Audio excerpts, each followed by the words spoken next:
Thank you very much, Elise. And since the debut of the first French immersion school in 1965, French immersion education has been steadily growing across Canada. And in this week's installment of Better Grades, we're going to discuss French immersion with Oxford Learning's Laura Lee Burgess, who's here this morning.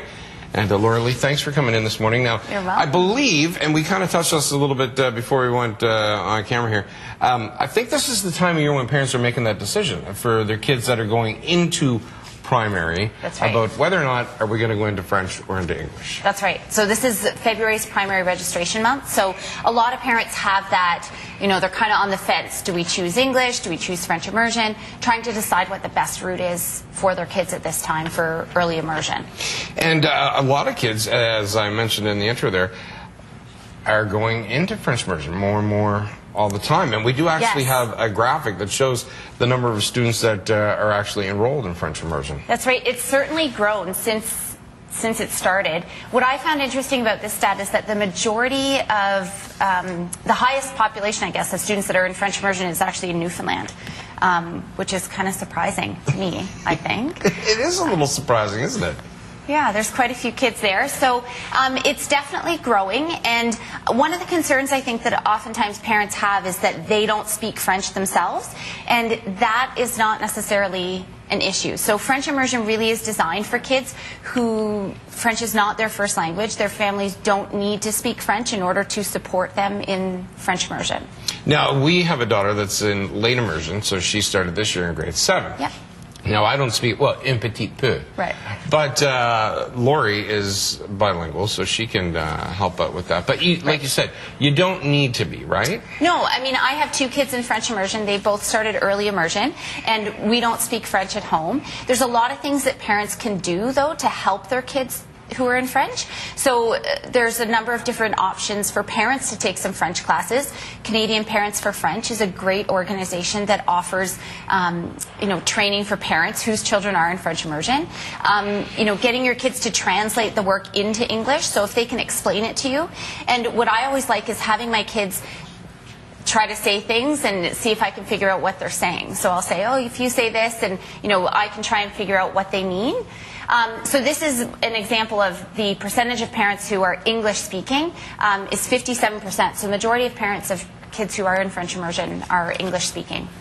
Yeah, and you can see there that, just a little over half of them are English speaking. Right. Yeah, so now, speaking of which, what types of numbers are we looking at for French-speaking parents in each province? I know we have another stat on that we can show, a graphic. And just wondering, here it is, yeah. So here, we're taking a look at this now. So, I mean, obviously, Quebec is where the biggest numbers are. Right. Yep, Quebec and then New Brunswick there. So lots of French-speaking parents of those kids, but not necessarily, some of those kids who are in French-speaking provinces may be in Francophone schools, so French first language as opposed to French immersion, which it really is the difference. The Francophone schools are for the kids who are first language French, whereas French immersion really is designed for English-speaking kids, or not first language French. Now, speaking of that, French immersion. So, I have a child that's in primary, and I'm thinking maybe I want to go into French immersion, or maybe I'm thinking about they should learn English first and then maybe go into late immersion. Are there any kind of, numbers that say, hey, maybe going early is better?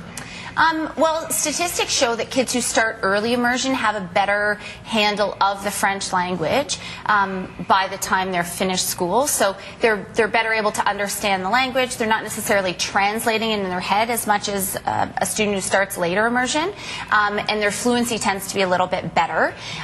It's one of those calls. I mean, if kids have, I always recommend that kids have developed their first language first. So, if your child's 4 and 5 years old, they have a good handle on if English is their first language, if they have a good handle on that, then they may be a good candidate for French immersion. But if they're already struggling in English, for example, or they're having difficulty, with English vocabulary, then it might be challenging to then add another language. So, each case is different. I mean, there's certainly kids that are really well suited for French immersion, but it's really up to the parent. And, it's, like I said, it's not designed for French-speaking families. So just because you don't speak French doesn't mean that you can't support a child Right, in absolutely. French immersion. And of course, there's always lots of support out there too for parents. There right? is, absolutely. Yep, there's lots of options available. So it's it's a really great program. Studies show that kids it helps to improve cognitive development, helps with their language skills in both languages. So it's definitely worth considering for sure. Absolutely. All right. Well, listen, Laura, thanks for coming in this morning. You're welcome. Really appreciate it. So there you go. If you're trying to make that choice right now in February for your young primary student that's going to be going to school next year about French immersion, there certainly is lots of information out there.